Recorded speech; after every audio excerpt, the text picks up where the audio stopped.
now and press the bell icon. Never miss an update.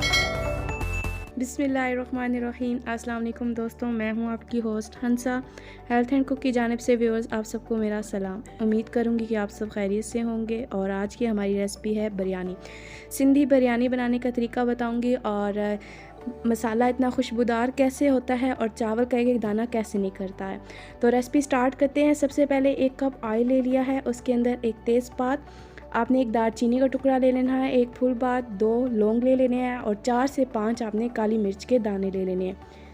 इसको सबसे पहले fry करने का मकसद ये होता है कि मसाले के अंदर बहुत ही प्यारी खुशबू आती है और आपने ये लाजमी प्रोसेस करना है कि सबसे पहले आपने इसको 1 मिनट आपने इसको फ्राई कर लेना है।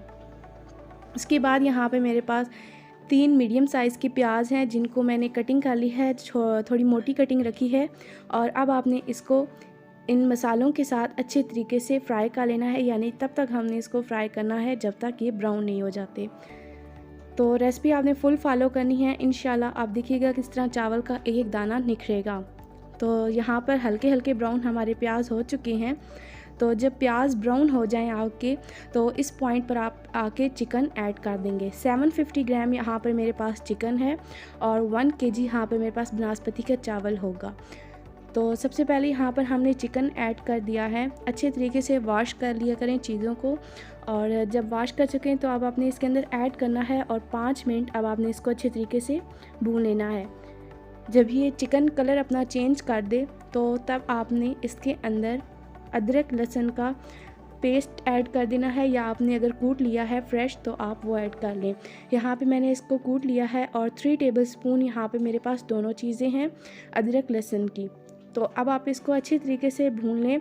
और उसके बाद बिरयानी में जैसे आप जानते हैं कि टमाटर ज़्यादा जाते हैं, तो यहाँ पे मेरे पास 4 से 5 टमाटर हैं, छिलकों समेत मैंने ऐड कर दिए हैं। और इसके 2 पीसेस क्यों किए हैं और छिलकों समेत ऐड क्यों किए हैं वो मैं आपको आगे जाके बताऊंगी। उसके बाद यहाँ पर 1 टेबलस्पून आपने लाल मिर्च और 1 टेबलस्पून नमक।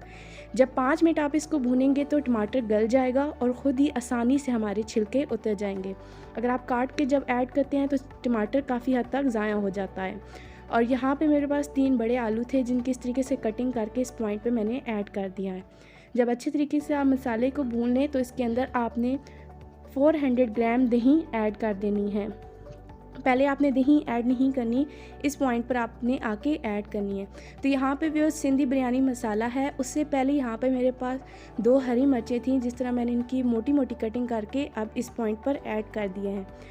हरी मिर्च डालने का मकसद ये है कि मसाले में खुशबू बहुत प्यारी आएगी, जैसे आप बाज़ारी खाते हैं तो वो खुशबूदार होती है, सिर्फ इसी वजह से। तो अच्छे तरीके से आप भून लें और दूसरी साइड पे आप चावल बासमती ले लें अच्छे वाले और इसको भिगो के रख दें। 15 से 20 मिनट आपने इसको भिगो के रखना है। तो यहाँ पे मैंने स्टीम दी हुई थी और मसाला अच्छे तरीके से हमारा तैयार हो गया है। और इसके अंदर मैंने 2 लेमन का जूस ऐड कर दिया है। तो यहाँ पे आपने कंजूसी नहीं करनी, आपने लाजमी लेमन का जूस ऐड करना है। अगर आपके पास बड़े साइज़ में है तो आप 1 ऐड कर लें। अब इसने ऑयल काफ़ी हद तक छोड़ दिया है, हमारा मसाला रेडी हो चुका है। तेज का रख दिया और उसके अंदर पानी ऐड कर दिया है। 2 टेबलस्पून हमने नमक और 2 टेबलस्पून ऑयल। ऑयल क्यों ऐड किया है वो मैं आपको बताती हूँ। जब पानी गर्म हो जाए आप उसके अंदर चावल ऐड कर दें। चावल को अच्छी तरीके से आपने धो के ऐड करना है ताकि मिट्टी ना रहे बीच में। ऑयल ऐड करने का मकसद ये होता है कि हमारा एक एक दाना निखर कर आए। जिन लोगों के चावल बिल्कुल घुल जाते हैं, आटा बन जाते हैं, वो यही वजह है कि वो ऑयल ऐड नहीं करते। 90% आपने यहाँ पे चावल को पकाना है, 100% हमने नहीं पकाना। 90% ये पक चुके हैं, अब इनको मैंने निकाल लिया है स्टेनर के अंदर। और उसके बाद आपने दम देने के लिए सबसे पहले तवा नीचे रखना है और उसमें आपने वही देचका ले लेना है साफ़ करके। सबसे पहले जो मसाले का ऑयल है आपने वो ऐड कर देना है, फिर चावलों की हल्की सी तह लगा लेनी है और उसके बाद जो तह के ऊपर आपने सारा मसाला बिरयानी का ऐड कर देना है। और धनिया पुदीना किस पॉइंट पर ऐड करना है, यहाँ पर आकर आपने चावलों के ऊपर ऐड नहीं करना, इससे काला पड़ जाता है धनिया पुदीना। तो यहाँ पर मसाले पर आप ऐड करेंगे सारा धनिया पुदीना। बिरयानी की शान होता है, धनिया पुदीना आपने लाजमी ऐड करना है। तो जब ये ऐड कर चुके और फिर लास्ट आप लेयर चावलों की लगा दें। तो देखिए चावल किस तरह निखरा हुआ है सिर्फ इसी वजह से। यहाँ पर मेरे पास ज़र्दा रंग है यानी फूड कलर, आप इसे थोड़ा सा मिकदार में ले लें, बाज़ारी अगर बनाना चाहते हैं, अगर नहीं है तो आप स्किप कर सकते हैं। अब एक मोटे कपड़े से आपने इसको दम दे देना है। तो 10 मिनट मैंने इसे दम दिया है और यहाँ पर मैंने अब दम को खोल लिया है। तो व्यूअर्स, बिरयानी को मिक्स करने का एक स्पेशल तरीका होता है कि जो वाइट चावल और कलर वाले चावल होते हैं वो आप थोड़ी साइड पे कर ले चावल, जैसे मैं कर रही हूँ। वाइट चावल आपने लाजमी साइड पे करना है, ये नहीं कि पुलाव की तरह आप सारे चावलों को मिक्स करने लग पड़ें। तो साइड से अब आप मसाले वाले चावलों को हिला लें। जैसे देखिए साइड पे मैंने वाइट चावल रखे हैं और नीचे मसाले वाले चावल मिक्स किए हैं। तो सर्विंग के लिए हमारी मज़ेदार सिंधी बिरयानी रेडी हो चुकी है। बिल्कुल बहुत प्यारी खुशबू आ रही है और वाकई में ये बहुत मज़ेदार बनती है। तो आपने सर्विंग में भी ऐसे करना है कि पहले आपने जो 2 बार डालने हैं चमचे, वो हमने बिरयानी मिक्स जो डालनी है वो, और उसके बाद आपने थोड़े से वाइट और कलर वाले चावल लाजमी सर्विंग में डालें।